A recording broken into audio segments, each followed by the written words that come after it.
नबी करीम सल्लल्लाहु अलैहि वसल्लम सहाबो तो फरमाइल वे माँ बांदी दरूद शरीफ वाये उद जुमे पशपाउ पौरज डेर वाये माँ बांदी दरूद वाये उद जुमे पशपाउ पौरज डेर वाये सहाबी द नबी करीम सल्लल्लाहु अलैहि वसल्लम न तपूस सहाबी ज़हन तस्वाल रागे चिकल इमामुल अंबिया द दुनिया न लाड़श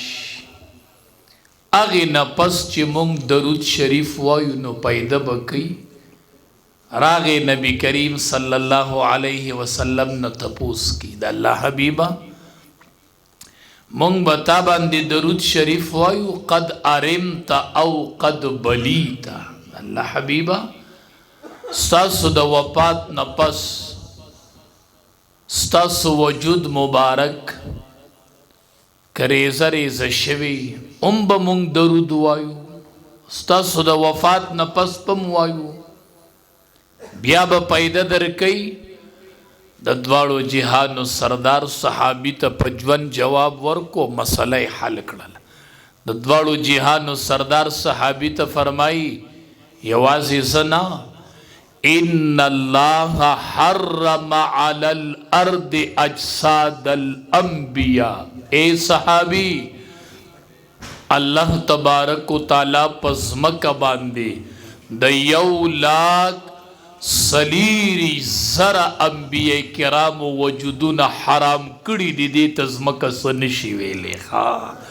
दा सालिम दिखपल कब्रुन मुबारक के इन्नल्लाह हर्रमा अलल अर्द अजसादल अंबिया मस्ता प्रशन वजूद न दे अगे तज़मक सनशी वेले अगे तो वैन सनशी वेले दाल्ला पज़मको पवैनो हराम कड़ी दी माँ बंदी दरूद शरीफ वाये माँ बंदी दरूद वाये उलमा वाये हर अमल के मकबूल और मरदूद शिता मुन सड़े वो की कहना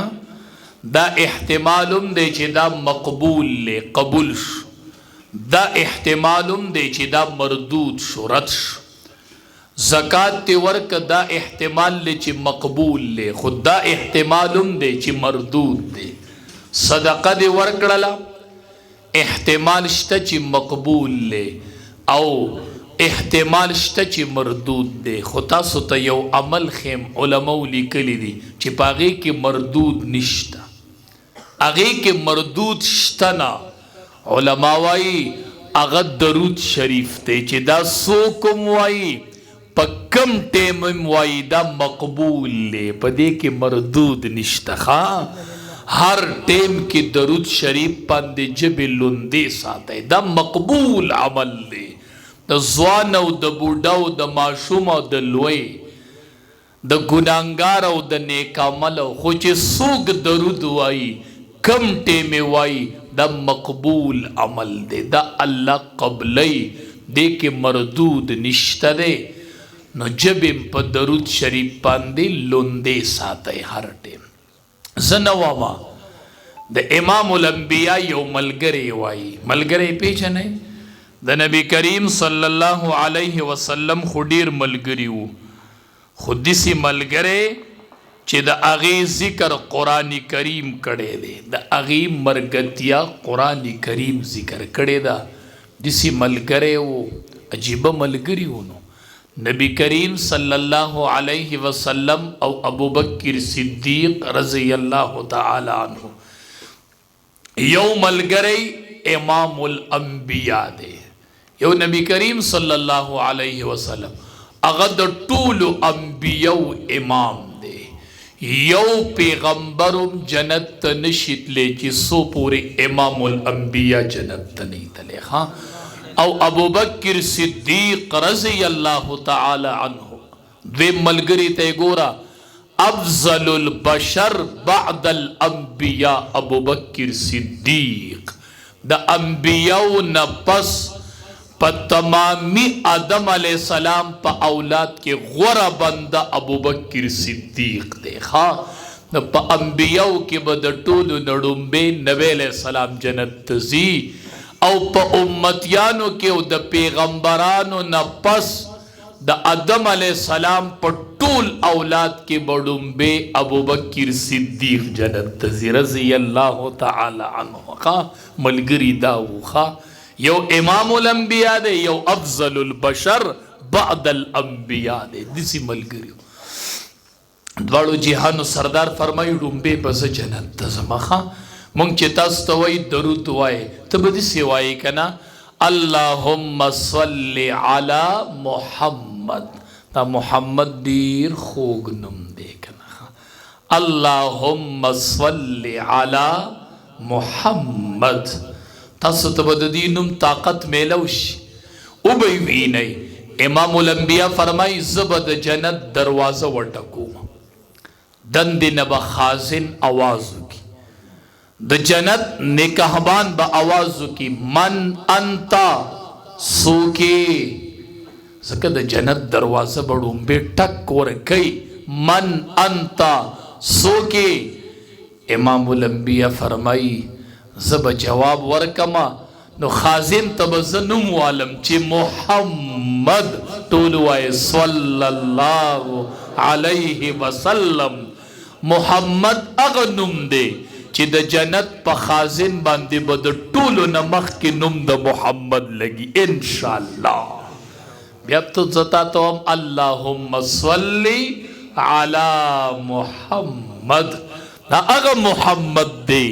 چې د جنت په خازن باندې به ډومبې نوم د محمد لګي تا ته پته شته چې خازن دا نوم ووري د محمد خازن به څه جواب ورکوي خازن به ورته وایي ماتم حکم شویو مالم دا نوم راکړلې شوی وو چې د ټولو نه ډومبې به د جنت دروازه درته کولا وای راځه تا ته د جنت دروازه کولاو ده ځکه مونږ وایو اللهم صل علی محمد صحابي راغی نبی کریم صلی الله علیه وسلم ته وایي دا کفار ستا ډېره حج وکوي زه یې نشم برداشت کولی نبی علیہ السلام ورته زما حج وکي ویاو وی سنوم می علی چې حج و می کوي چې بدی می بیانې نو نوم می س علی وی نوم دی اول والی چې محمد نو نبی علیہ السلام ورته وی صحابي زما د نوم معنی د محمد معنی ستایلې شوی نو ډومبې می وستایي ای وډومبې چې حج و می کوي نو ډومبې می نوم علی چې محمد ایبا چې په کومه ژبه می حج وکي پاغي ژبه ډومبې ستایلې م چې محمد صلی الله علیه وسلم دغه ملګری د نبی علیہ السلام فرمایي څوک ابوبکر صدیق رضی الله تعالی دی وایي ښه زه نه واما ابوبکر صدیق رضی الله تعالی عنہ فرمایي الصلاة علی النبی امحق للذنوب من الماء البارد للنار چې د نبی علیہ السلام سره څومره موده ګرځېدلې دی او د نبی علیہ السلام سره څومره موده ګرځېدلې دی نبی علیہ السلام ته وی درې خبرې ډېر خوند راکوي تا ته کتل او پتا مال لګول او چې یاد می شي چې زما لور ستا په نکاح کې ده دا ډېر خوشحالي راله راکوي دغه ملګری د نبی علیہ السلام فرمایي وی درود ویل په نبی علیہ السلام دا ګناهونه داسې ورانوي لکه اوبه چې په اور باندې واړی ښه یخې اوبه چې اور مرکوي الصلاة علی النبی امحق للذنوب من الماء البارد للنار یخی اوبه چې څنګه اور مړکوي داسې په امام الانبیاء باندې درود شریف ګناهونه ورانوي ښه بچو دا ژبې په درود شریف عادت کوي ښه اللهم صل علی سیدنا محمد وعلى آله وبارک وسلم یا وصلی اللہ علی النبی الامی بسم اللہ والسلام علی رسول اللہ بسم اللہ والصلاة علی رسول اللہ جب پا درود شریف پاندے لندے ساتے عباداتو کی بم چستگی وی فرائضو کی بم چستگی وی دین سر بم لگی جماعت تا بم ڈڑی لگی علما بم خوخیږي منځ لبزي ټول د دین د شوبو سره به مینه پیدا کیږي چې کم سړی درود شریف سیوا وایي ښا نو چې کلم د نبی کریم صلی الله علیه وسلم نوم ذکر شنو شوق سره وایي صلی الله علیه وسلم دا جبم په معطرې کوي ښا د امام الانبیاء په نوم باندې ښا امام الانبیاء سره د صحابه ډیره مینه وه ته وای مینه مې د ور سره زه هم درود شریف څومره وای مینه د ذل بجادین وه مینه د صحابو مینه وه ستا مینه نه ده یو صحابي و ټوکې به یې ډېرې کولې ټوکې صحابه رالل نبی علیه السلام ته فرمایي ده ته ووایه چې دی ټوکې ډېرې نه کوي لکه چې اوس یو عالم ټوکې کوي که نه او تاسو راشئ وایي چې یاره دی مولی صاحب ته ووایه نه عالم دی مړه مولی صاحب ده ته ووایه چې ټوکې نه کوي که نه دا عالم دی د الله حبیبه دا صحابي دی دی منع که دی ډېرې ټوکې کوي د دواړو جهانو سردار ورته وفرمایل وی د دې صحابي سره یو راز دی هغه راز دا دی چې دی د الله په الله پر رسول مین دی تاسو یې د مینې نه خبر خو د مینه ډیره کامل ده دی پرېږدوئ دی به ټوکې کوي د ده ټوکې الله ته خوښي دي ښه ده ته سمه وایه ښه د ده په ټوکو الله نه خفه کېږي دی به نه منع کوئ ښه تاسو یې ټوکې لیدلي دي خو تاسو یې مینه نه ده لیدلې د ده سره یو راز دی چې دی د الله او د الله پر رسول ډیر مین دی دی مه منع کوئ دی به کوي ټوکې دی د الله او د الله د رسول خوښ دی بچو د الله او د الله د رسول سره به مینه کوو ښه انشاءالله مونږ او تاسو د نکاح په تقریب کې راجمع شوي یو د واده تقریب دی د دواړو جهانو سردار فرمایي ښه الدنیا کلها متاع دنیا ټول څه دی سامان دی دنیا د ژوند د تیرولو سامان دی کو کور دی که پټې دی که گاڑی دی که کاروبار دی که بیلډینګ دی الدنیا کلها متاع دا ټول د ژوند د تیرولو څه دی سامان دی وخیر متاع الدنیا او په دې ټول سامان کې درته غوره سامان وښیم نبی علیه السلام فرمایي دا ټول د ژوند تیرولو سامان دی بهترین سامان په ټوله دنیا کې المرأة الصالحة هغه نیکه بیبي ده ښه اګاړې نه دی اکور نه دی اجیداد نه دی هغه کاروبار نه دی المرأة الصالحة هغه نیکه بیبي د دنیا په ټول سامان کې بهترین سامان المرأة الصالحة چې چاته نیکه بیبي میلو شي نیکه بیبي پیژنئ چاته نیکه بیبي معلومه ده څوک نیکه بیبي پیژني د نیکې بیبي درې صفات دي دا پکې ولټوئ که دا پکې پیدا شو خو نیکه به وي که دا پکې پیدا نشو نو بیا به مسله ښکلي نه وي ښه نبی علیه السلام فرمایي چې ته ورته کله وګورې نو ته به خوشحاله شي دا د نیکې بیبي اولنی صفت دی ښه خاوند به بار ستړی ستومانه دیاړی او لړل تپل او جنګونه او کاروبارونه هر څه به یې کړي خو چې راشي او بیبي ته وګوري نو دی به خوشحاله شي دا د نیکې بیبي صفت دی بعضې په بار خوشحالي چې ورشي بیبي ته وګوري نو خو ورته ټینشن سیوا شي که نه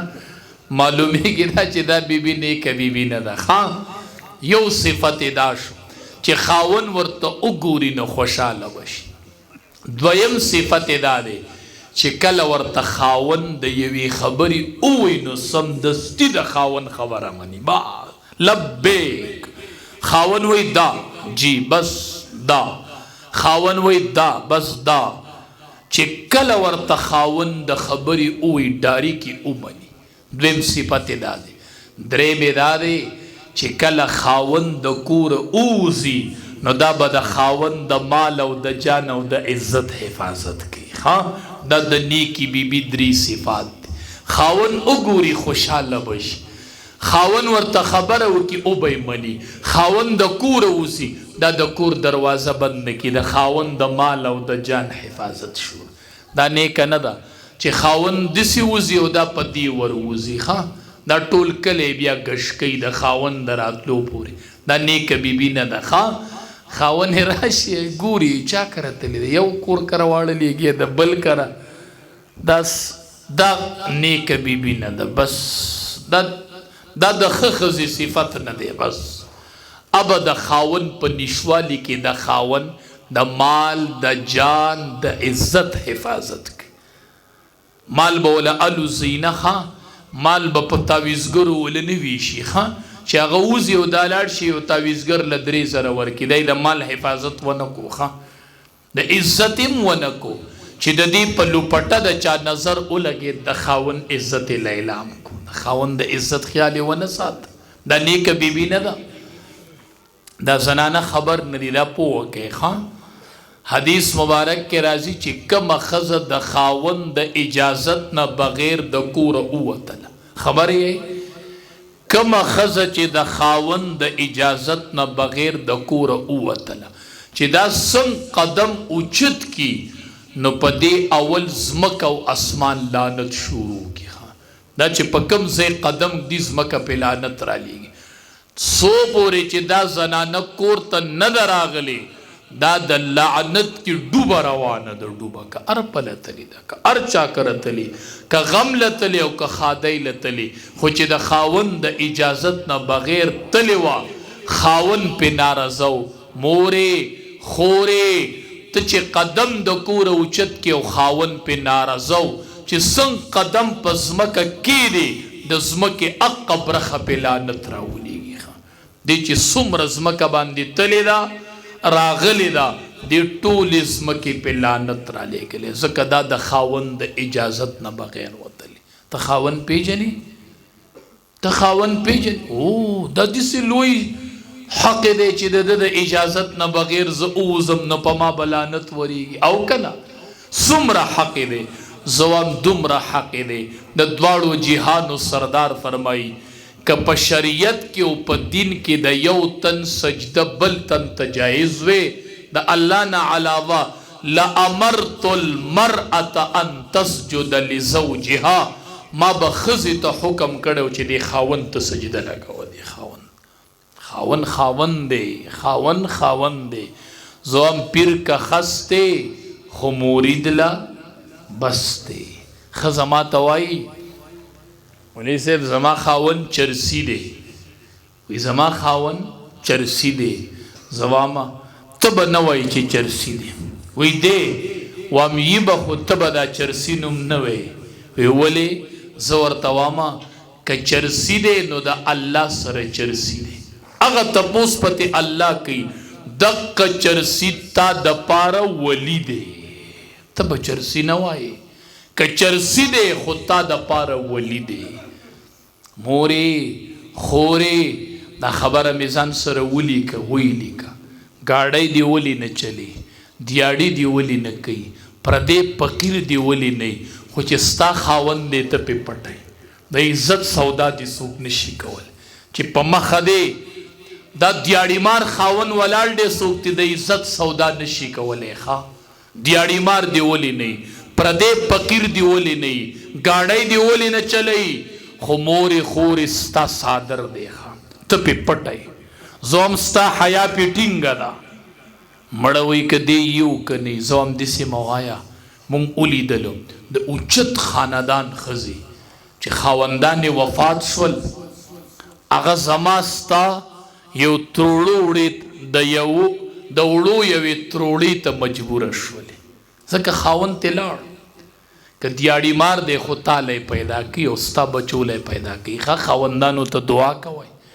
خاوند چې د کور اوزي دوله په الله ته اوچتا خدای د مال سر سوري دی خدای حفاظت وکي اعمال ورلکوي چې خاوند د کور اوزي نو عزتمن خاندان خزي چې خاوني وفات شي هغه یوي تروړي وړو ته محتاج شي مونږ ولیدل د لوی خاندان زنانه مالدار سړی ته وای ما ترې وی تروړي وړو ضرورت دی زما بچی نار دی مور د بچی نار نشي برداشت کوله خدای دې دا ورس په زنانه و نه راولي چې دا یتیم بچی ورته په دیغې کې سم لیکنا او دا یتیم بچی ورته پاتې شي او دا اختر شپی او دا یتیم بچی راشي دی مور ته وایي مورې پلان کې الک می اولیدو د ټیلر نه خپلې کپړې راغستې وي پلان کې می اولید مورې زما کپړې به کله را کم ټیلر سره دي مور ورته وایي صبر وکړه پلان کې سره دي پلان کې سره دي چې شپه پخه شي مورې دا خو شپه ووتله سحر به زه مانځله کمې کپړې وړمه د مور سره بل جواب پاتې نه شي نو مور ورته وایي بچیا ستا کپړې نشته ولې پلان کې چې راوړلې پلان کې چې راوړلې ای بچیا دا نن چې کومو بچو کپړې راوړلې د دې پلاران شته او ستا پلار نشته بچیا ته کپړې مه غواړه ته مه غواړه کپړې نو مور چې هغه بچی رضا کوي دا تپوس د کونډې مور نه وکړه وایي ته د اختر په شپه بچی څنګه رضا کوي ما ته کونډه مور وایي زه بچی سملوم هغه نه سمولي بچی مې خوب کې راپاسي زما د اختر کپړې زه بچی سملومه زه په کټ کې سملمه خلکو کپړې اسري کړي او انګرو ته یې ورچولي وي هنګرو ته یې ورچولي سبا به دا جوړه غوندم او کونډه مور چې په ځان څادر د شپې راواچي هغه خپلو بچو ته ګوري او د اختر شپه په جړا باندې وواسي دا د هغې میندو نه تپوس وکړه چې د چا خاوند نشته ښه دا که دیاړي مار دی که فقیر دی که ملنګ دی تا دپاره بادشاه دی بادشاه د عزتدارې ښځې د تروړو وړو حاجت یې راشي مالدار ته وایي ماله وړه راکه هغه ورته وایي وړه در کومه خو یو درخواست به مې منې یوه خبره به مې منې دا مور ورته وایي څه وایي یو تصویر به علمه زما تصویر به علي زه زنانه نه یم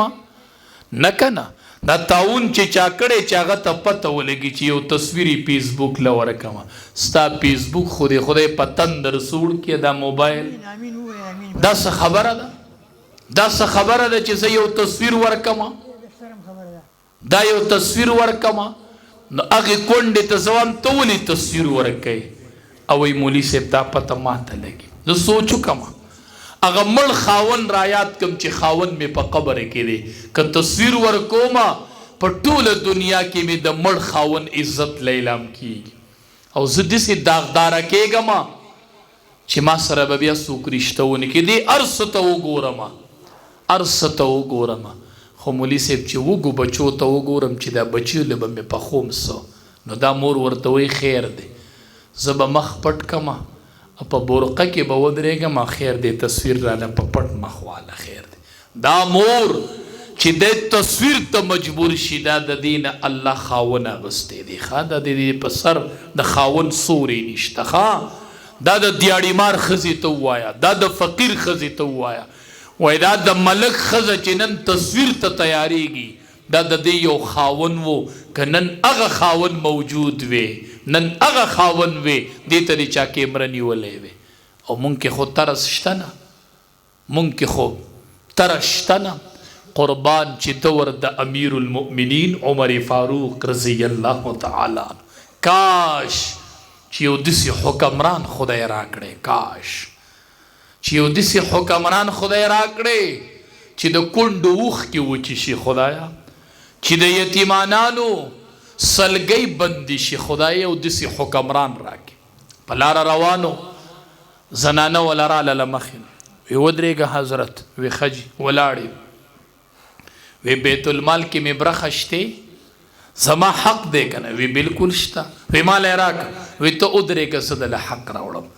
زنانه ولاړه ده او د بیت المال نه ولا حق راوړو قربان داسې حکومت یې کړی چې حق یې راوړو زنانه لی ورکو نو زنانه ته وی ودرېږه زما یو درخواست دی مونږ هم یو درخواست دی څه درخواست دی مونږ خو وایو چې د عزت ته لږ لیلام کمه که نه ښه په تروړه وړو ما ستا عزت واغست که نه ښه تروړه وړه دې ورکړل نو زما د خور مور عزت پې علي ته په تروړه وړو باندې علي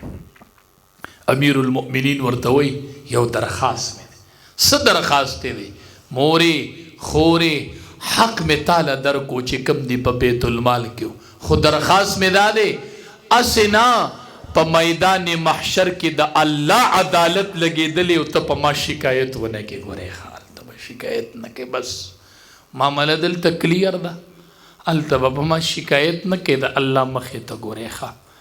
اسې نه چې د الله مخې ته په عمر شکایت وکړي، هلته د جواب نه یم. ګورې ښه هلته دا یو درخواست مې دی، کاش شته یو داسې مسلمان چې په دې وړه کې ورته تروړه وغورځوي چې دا دې تروړه ده، دا دې د بچو کپړې دي او دا اختر دی. ته څوک یې؟ ما څه کوې؟ بس زه د خدای یو بنده یم او بس تو بچی دی ما ته دعا کوه، بس چې دا کونډه دنده شي او بچي او کونډه لاس اوچت کړي. خدای د جنت د وګټو، جنت د وګټو. د دواړو جهانو سردار فرمایي انا وکافل الیتیم هاکذا.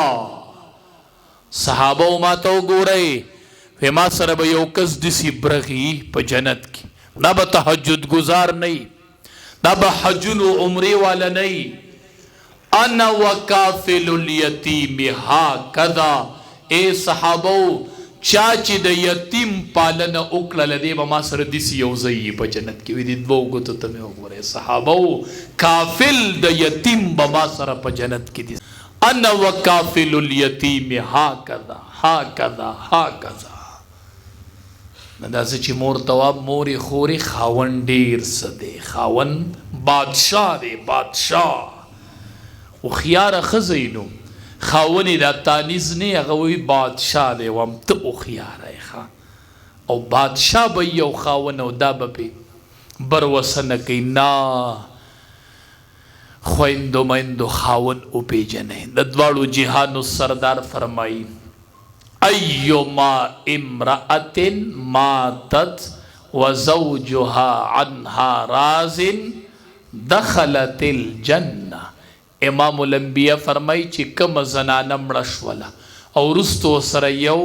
خبره چلیدله، یو سرټیفیکیټ ورسره پاتې شو. زنانه مړه شوله او یو سرټیفیکیټ دی ورسره. څه سرټیفیکیټ دی؟ نفلي روجي دي ورسره؟ نه. عمرې دي ورسره؟ نه. ذکر و اذکار دي ورسره؟ نه. ایما امرأة ماتت وزوجها عنها راز. دا وفات شولا او خاون تینا رضا و. بس دان سره د خاون د رضا سرټیفیکیټ وړو چې تلا د خاون رضا ور سره وا. د دواړو جهانو سردار فرمای دخلت الجنه، دخلت الجنه. چې کومه ښځه مړه شوه او د خاون رضا ور سره و، دخلت الجنه، د جنت ته لاړه، د جنت ته لاړه، د جنت ته لاړه. د خاون رضا والا، د خاون د رضای سرټیفیکیټ ځان سره اوس. د امام الانبیاء لور د بیبي فاطمه رضی الله تعالی عنها چې وفات ټیمې نږدې شو، علی رضی الله تعالی عنہ ته فرمایي اے علی رضی الله تعالی عنہ کینا. دواړه یو بل ته کېناستل، د وفات ټیمې دی په جړا شوله. علی رضی الله تعالی عنہ ته وی علی ما معاف کا، ما معاف کا. ورته ته ما معاف کا؟ وی علی ما معاف کا اگر چې زه د پیغمبر لوري ما، اگر چې د حسنین مور ما، خو علی رضی الله تعالی عنہ ته زما خاونې کستا پا ما حقی و تما نبخی ما اللہ نبخی. ما معاف کا، ما معاف کا، ما معاف کا. چستا رضا زان سر اوسم چه ما سر د علی رضی اللہ تعالی عنہ رضا وی رضا. تاریخ گو رہی کنا امام الانبیاء د ټولو انبیاء سردار د چا د غیگ نتلے دی، د چا د غیگ نتلے دی؟ د بی بی عائشی د غیگ نتلے رضی اللہ تعالی. دا دومره خوږه رشته ده د ښځې او د خاون. بی بی عائشہ رضی اللہ تعالی عنہ فرمائی وی چې د انبیاء سردار می رسختو، نمبر زمو، کور زمو، غیگ زماوا، لاړې می ورسرم شریکی کړی دی چې رسختو می، کور زمو، نمبر زمو، غیگ زماوا، لاړې زماوي. ما ستاسو پیغمبر د خپل غیگ نه رسخت کو، ساتې نه زما غیگ کې وتلی. ستاسو پیغمبر سا زنکدن زما پغیق کی تیر کړي د امام الانبیاء زنکدن د بیبي عائشہ رضی الله تعالی عنها پغیق کی تیر شوی دی دا دومره خوګری شته د خزي او د خاون ستاسو پیغمبر روز ختیدو زنکدن ټول زما پغیق کی پدی زی تیر کړي ما ولا مسواک نرم کړي دي ما ولا لاړې وسره شریکی کړي دي ستاسو پیغمبر ما د خپل غیږ نه روز خط کړی دی بیبي عائشہ رضی الله تعالی عنها فرمایي وې زه ډېره بختوره مونږ وایو عائشې رضی الله تعالی عنها بختوره نه د بختورو حد در باندې تمام دی بختوره بسئی پتا د بختورو حد تمام دی بیبي فاطمه رضی الله تعالی عنها یو ورځ بیبي عائشہ رضی الله تعالی عنها ته وی تا نه زه غوره یم وی ولی وی ستا پلار ابو بکر صدیق رضی الله تعالی عنہ دی او زما پلار نبی کریم صلی الله علیه نو زه نه غوره نشم هغه ورته وی نه زه غوره یم وی ولی وی غورواله د آخرت غورواله دی د دنیا دا خو نه دی او چې کله خلق جنت ته ځي بیبي فاطمه رضی الله تعالی عنها نو ته د علی رضی الله تعالی عنہ په نکاح کې وي نو ته به د علی سره جنت ته ځي او زه ستا د بابا جان په نکاح کې نو ستا د بابا سره به جنت ته ځم بابا ستا د خو جنت کې به سره زه یم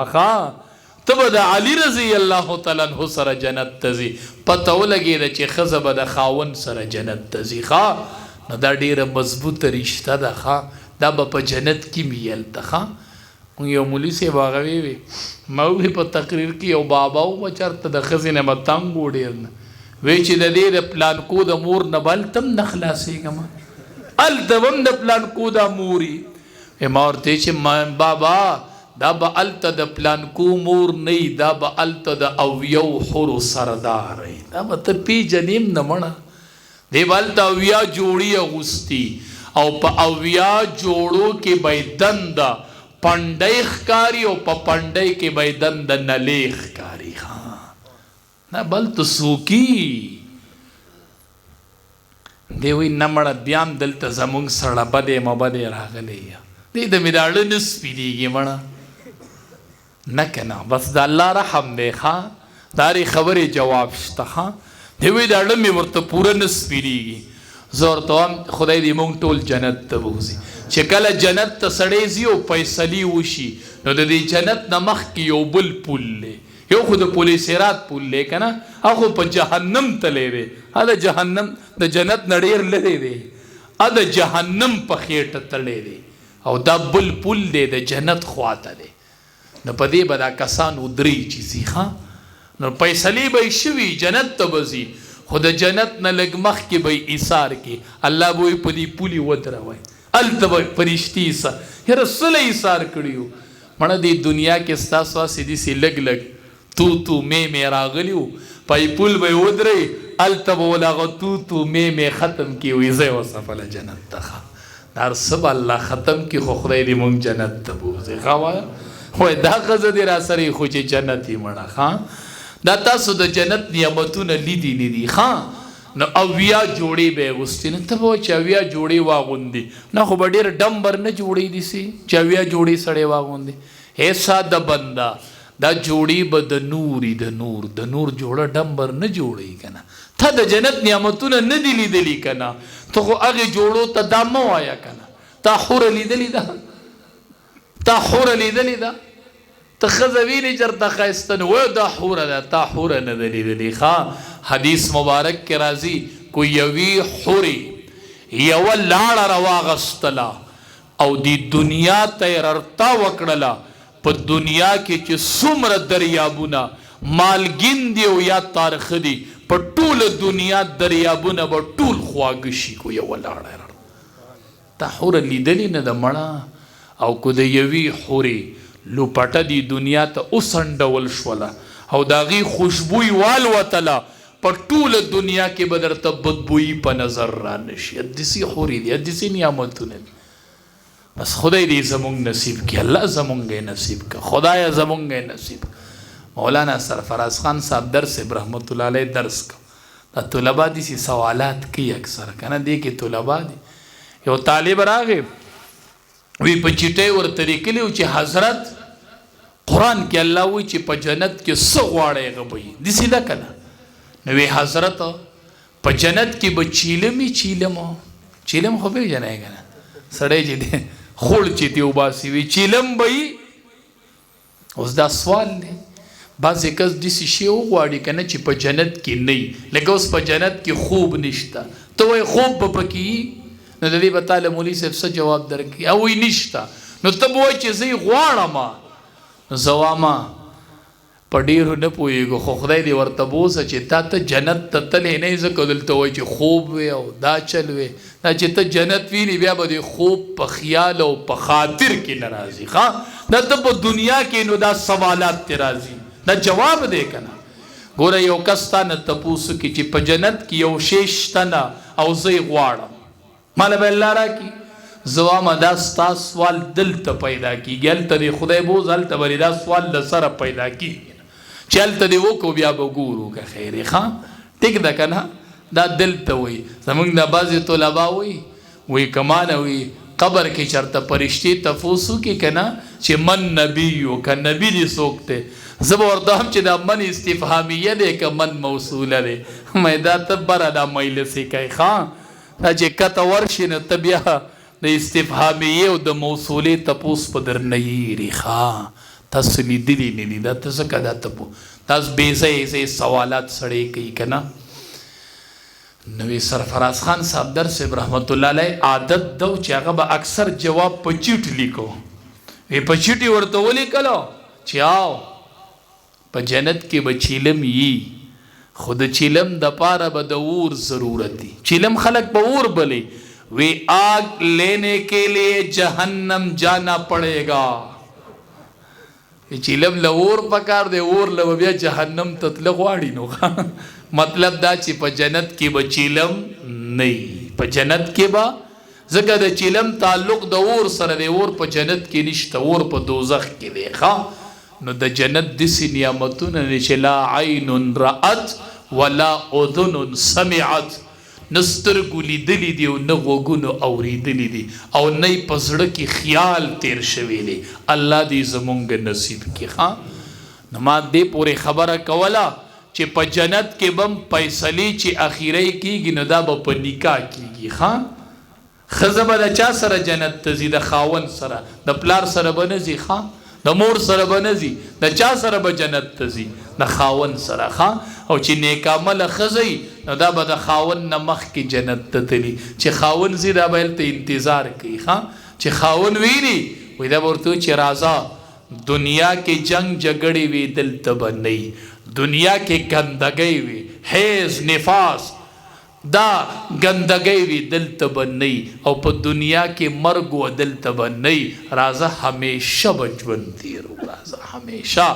نو اخیری فیصلې به هم په نکاح کېږي نکاح دا ډېره مضبوطه رشته ده یو سنت داسې چې هغه د یو پیغمبر سنتي او نکاح د 1,40,000 انبیاء کرامو سنت دی چې د 1,40,000 انبیاء سنتي دې کې به برکت نه دا ډېره غلطه خبره ده مونږ یو خبره کوو غلطه ده مونږ ورته وایي نکاح وکړه وی ورګه چې مالدار شم نو نکاح وکړم داسې وایي که نه ورګه چې نوکري مې وشي ورګه چې کاروبار وشي او نبی علیہ السلام فرمایي نکاح وکړه چې مالدار شي او ته وایي ورګه چې مالدار شم نو نکاح به وکړم خبره الټه ده ښه نبی علیہ السلام چې څه کې مالداري ښودلې د هغه ته کوي نه په نکاح کې مالداري ده ښه په نکاح کې څه ده دا یاد ساتئ علما وایي د نکاح د وجې نه الله په رزق کې برکت ورچي رزق به سیوا کېږي چې کوم سړی نکاح وکړي دا یاد ساتئ دی به مالداریږي ښه په نکاح کې الله مالداري ایښې ده دې نه یریږئ مه په دې کې الله ډېر خیرونه او برکتونه ایښي دي چې کله نکاح وشي الله پکې ډېر خیر او برکت ورواچي د نکاح سره سړی مالداریږي حدیث مبارک کې راځي رب العالمین وایي 2 قرضې داسې دي چې په هغې په ختمولو کې زه د بنده سره امداد کوم الله وی ز پکې کوم علما پی پویږي یو عبد مکاتب چې غلامی او د آقا سره عبد کتابت وشي آقا ورته وی مال دومره پیسې را کتاب آزاد کم او دی غله پیسې ګوري نو په دې کې الله امداد کوي یو چې څوک د واده د پاره قرضو کی الله وی په دې په ختمولو کې زده بند سره امداد کوم زه پکې امداد کوم چې څوک د واده د پاره قرضو کی او کې د واده د پاره قرضا او چې نه ختمېدله ما ته به ووایي انشاءالله او به وینئ دا به داسې ختمېږي چې تاسو به پې پوه هم نشئ چې چا د واده دپاره قرضه کړي دې قرضه کې الله د بنده سره امداد کوي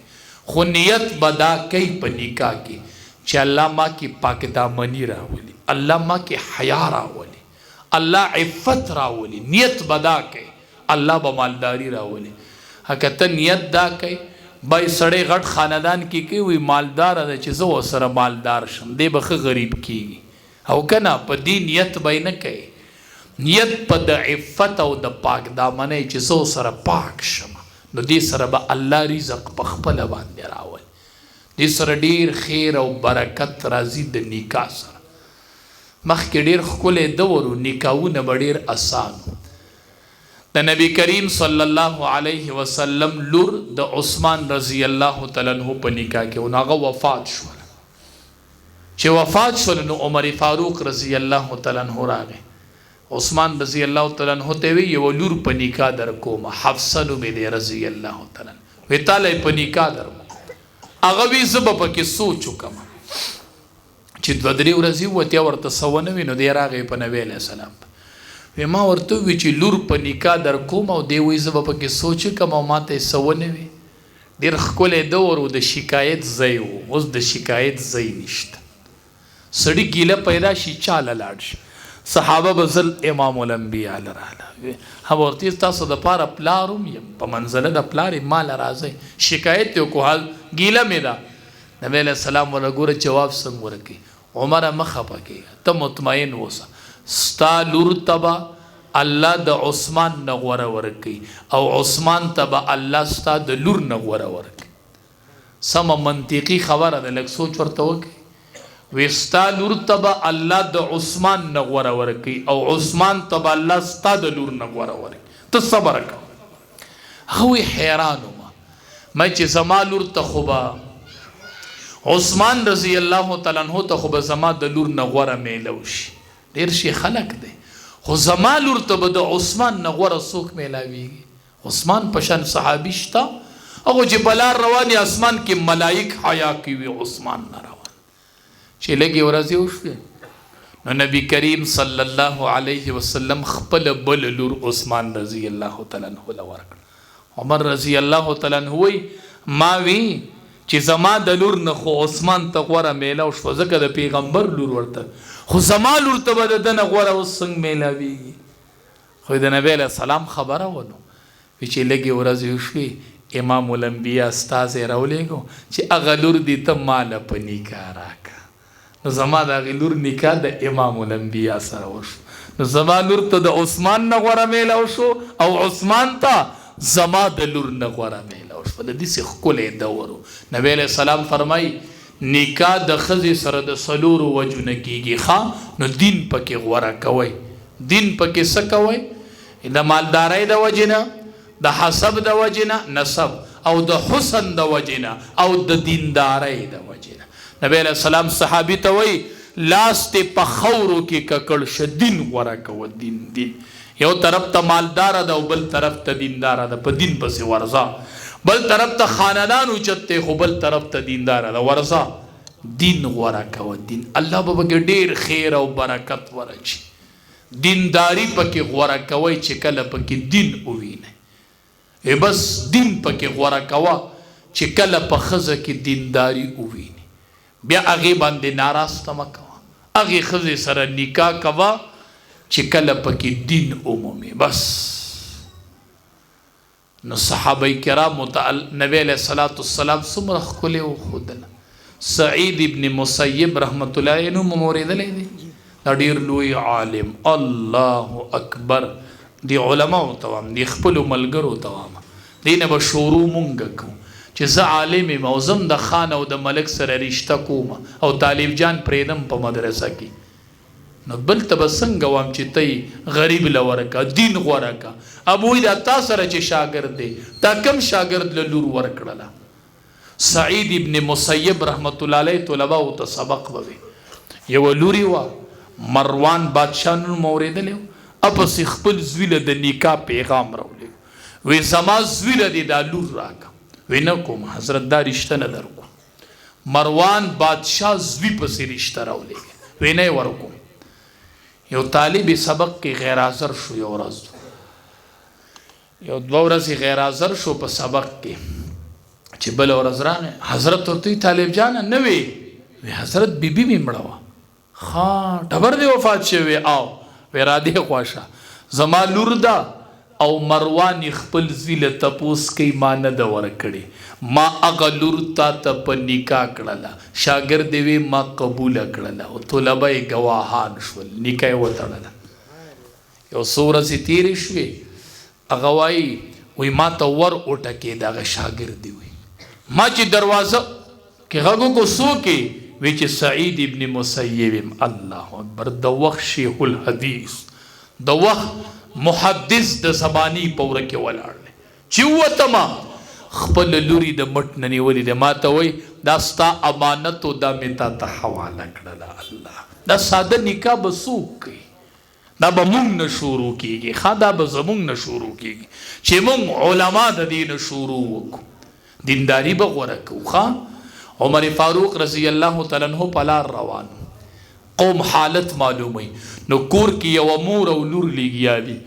مور ورته وی پيو کې اوبه ور واچوه لور ورته وی اوبه نه ورچوم پيو کې اوبه نه ورچوم وی ولی وی امیر المؤمنین اعلان کړی دی کنه چې پيو کې به اوبه نه ورچوي نو مور ورته وی امیر المؤمنین وسشتا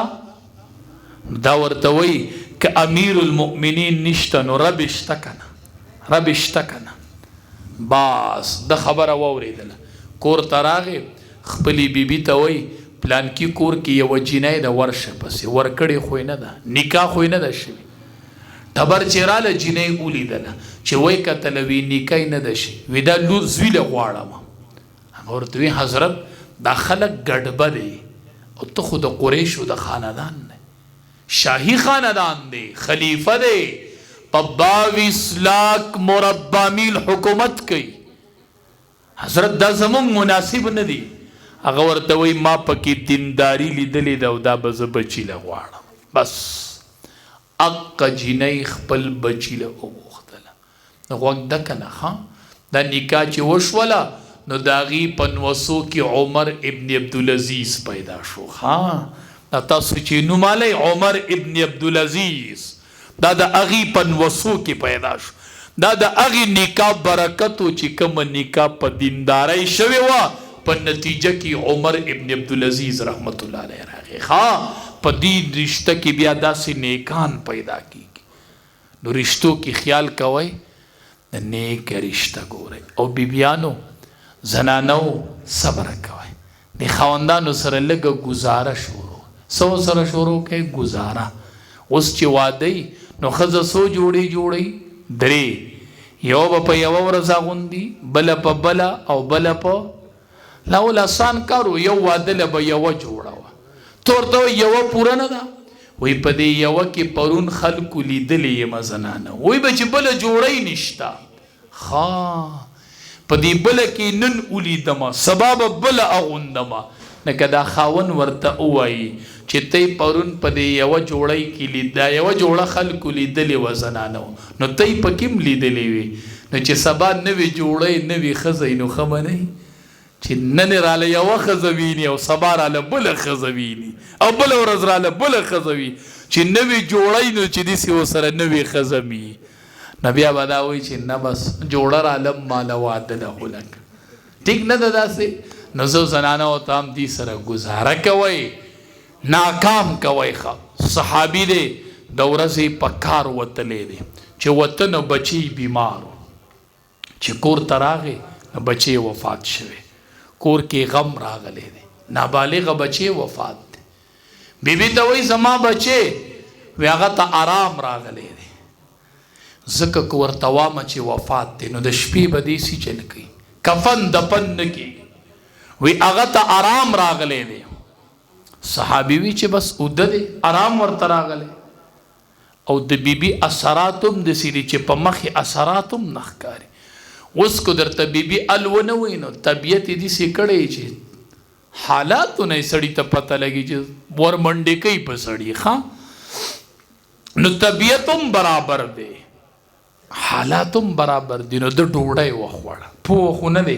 چې اپلې کمره کې مې په بچي صادر غوړېدلی دی او نابالغه ټوټه مې د اړه تلې ده یوه ټوټه مې د وجود نه تلې ده خبر نه دی نو ډوډۍ یې وخوړه شپی د بیبي سره تیره کړه د خپل خواهش مطابق ځکه پته خو شته نه چې بچی مې وفات دی بیبي لباس هم برابر دی طبیعت هم برابر دی دی بیبي ته ګوره چې اپلی دړه ټوټه جدا پرته ده او خاوند ډوډۍ خوري او نه خبرې خاوند د خواهش مطابق شپه تیرې او خاوند ته نه ظاهرې دا بیبي ته ووایه که نه دا به د صبر انتها وکنه دا د صبر یو قدم و که نو چې سحر شو نو ډېر په ښکلي طریقې پوي بخاري شریف کې اوږد روایت دی مختلف روایات دي خو دا یو پکې ډېر تفصیلي دی څوک چاله امانت ورکړي او بیا یې ترې غواړي بهر صورت وی یو امانت الله را کړی او د بچي په شکل کې او هغه الله اخیستی دی بچی م وفات شوی وی ښه زما بچی وفات دی وی ورغې بچی یې ولیده خما ډوډۍ خوړه او کور کې زما د معصوم بچی لاش پروت و او ما د خواهش مطابق شپه تېروله او کور کې زما د بچی لاش پروت و او تا ما ته ولې نه وي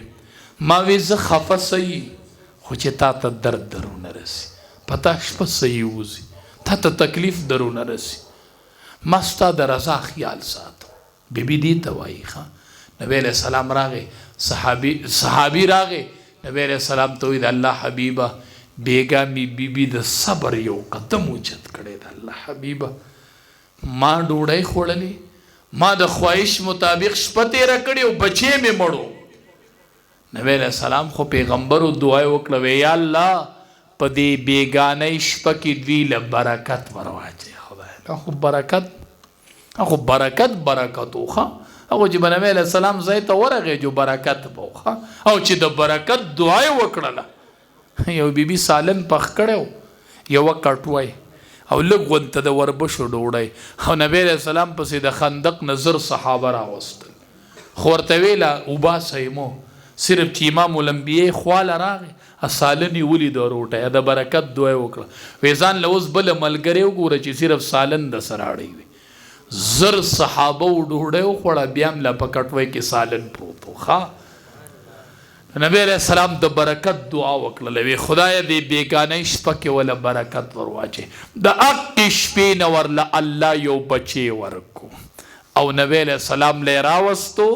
نبی علیہ السلام وله نوم کېښود عبدالله احب الاسماء الی الله عبدالله و عبدالرحمن نبی علیہ السلام ولا عبدالله نوم کېښود تحنیک ولم وکو خپله جوټه ړومبې وله خولې ته واړوله صحابي وایي د دقې عبدالله مې اته بچي ولیدل یو ورځ اته بچي د دې عبدالله او اته واړو قرآن ویلی و چې ما ولیدل دا د هغې یوې مور د صبر برکتو چې په هغې شپې نه الله عبدالله ورکو او عبدالله له الله اته بچي قرآن خانه ورکړل دا د دغې یوې مور د صبر برکتو بیبیانو صبر کوئ او تاسو ټولو ته نبی علیہ السلام ځوانانو ته تقریر وکړو وی ځوانانو چې د چا د نکاح طاقت کېږي نکاحونه وکئ او چې د چا نه هغه روجې نیسئ ښه د چا طاقت یې هغه واده وکئ او چې د چا نه فعلیه بالصوم بس روجو ته کار ووایئ نو ښه یا نکاح کوئ یا روجو ته کار وایئ تاسو ته پته شته سړی چې اودس وکړي او د کوره جومات ته ځي دی چې قدم اوچت کړي په یو قدم الله یوه نیکي ورکوي یو ګناه یې معاف کوي یوه درجه یې اوچتوي چې کله مونځ شي د جومات نه را روان شي نو دوه قسمه خلق را رواني، یو شادي شوده را رواني، یو غیر شادي شوده. نو دا شادي شوده چې د جماعت نه راوځي دی بیا قدم اوچت کړي، یو نیکي الله ورکړي، یو درجه اوچته کوي، یوې ګناه معاف کړي. او دا غیر شادي شوده په تشو کې را رواني چې منځ شي دوی له الله اجر نه ورکوي، داسې را رواني. ته به وایي چې په کار ده چې دا اجر مونږ له الله راکولی دی. غیر شادي شوده له قرباني خو دی ورکوي، زوام قرباني دی نه ورکوي، قرباني دا شادي شوده ورکوي. دی چې منځو کې ماسخوتن راوځي ویې لکه ما ته نن د وړو ویلي و ما خو وړه نه دي ویلي، ګیس یې راته ویلي و هغه تش پروت دی، دا به څه چل د وړو پیس چې راغلی سار به څه چل کېږي.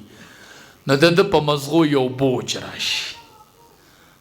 ذهني دی په ده یو بوج راشي. نو الله فرشتو ته وایي په ده چې دا بوج راغی دا پې ځکه راغی چې ده زما په یو حکم عمل کړی چې هغې ته نکاح وایي. بس د نکاح د وجې نه په ده بوج راغی، نکاح زما حکم دی، ولیکئ ورنه عمل نامه کې نیکئ، دی قدم اوچتې او عمل نامه کې نیکئ لیکلی شي. او غیر شادي شوده خو کو په ټوپ کې شپه راله او کو په ډیوډۍ کې راله او کو په گاړه کې راله او کړله. دې څه پیاز پیژني او دې څه ټماټر پیژني. یو کلي ته ګیدړ راته ورانې به یې ډېره کو. نو د کلي خلق وی دا ګیدړ مونږ وجنو، نیولی و. یو سړی پې راغی مسافر، وی مه یې وجنئ. وی ولې؟ وی ما سره یو دم دی، زه یې دموم او دا ګیدړ به دا کلي پرېږدي انشاءالله، خلاص پید. وی ګیدړ یې د غوښې ونیو، دم یې شروع کو، وی پیاز راوړه، ټماټر راوړه، الوګان راوړه، غوړي راوړه، چې دا ټول قیسې ورته وشړو. ګیدړ یې پرېښودو، ګیدړ خو ده د غوږه نیوی او هغه ودانګل. ګیدړ بیخي ورک شو. خلق به ده پسې رالل، وی دا څنګه دم دی لکه دا تا ته چا ښودلی دی؟ وی زه نور نه یم خبرو، خو زه د خپل کلي نه دې دم راورک کړی یم. ما ته به یې ګور وی چې پیاز راوړه او ټماټر راوړه او الوګان راوړه. نو وی دې دم زه راورک کړی یم د خپل کلي نه، دا ما د ورکېدو یو دم یې زده کړی دی. نو دا یوازې قبیلتو نه دی. موږ به روز یو نکاح له تړي، طالب جان نکاح وه. نو دا ډېره ښه خبره ده. هغه طالب جان به خامخ ناست و چې نکاح وله مونږ شیخ صاحب دي تړله، زه سره خواته وم. نو هغې طالب وی ما قبوله کړله، ما دې غوږ نه ونیو، پټ مې ورته دې غوږ کې وی شیخ صاحب نکاح تړله. ما لکه داسې وایه چې قبلتو الف مرات، په زرو پیرو راته قبوله ده. مړه طالب جان یې او په طالبۍ کې دې نکاح وموندله. مې قبلتو الف مرات وایه. خو بیا مې ورته وی ګوره دا یوازې قبلتو نه دی، دې سره بیا دم دی، ګورې پیاز دی او ټماټر دی او لوګان دی. ای به دغې ته وار مه خطا کوئ. حدیث مبارک کې راځي چې څوک نکاح وکړي الله پې رزق پراخه کړي. د نکاح دوه غټې پیدې دي، نظر به محفوظ شي او شرمګاهونه به محفوظ شي. چې کومه علاقه کې مهرونه سیوا شي هلته به زنا عامه شي. مهر سیوا شي خلق به نکاح نشي کولی، نو زناونه به خلق شروع کی. په کومه معاشره کې چې نکاح په وخت کېږي نوجوانانو په سترګو کې به حیا پاتې شي، دی به ډرامې نه ګوري، دی به فلمونه نه ګوري، دی به تصویران نه ګوري په موبایل، که دی له په وخت باندې نکاح وشول. ما ته یو کس ټلیفون وکړو، وی ما له د شپې خوب نه راځي ناوختې پورې. نو چې خوب نه ورځي خو دا موبایل به ګوري که نه.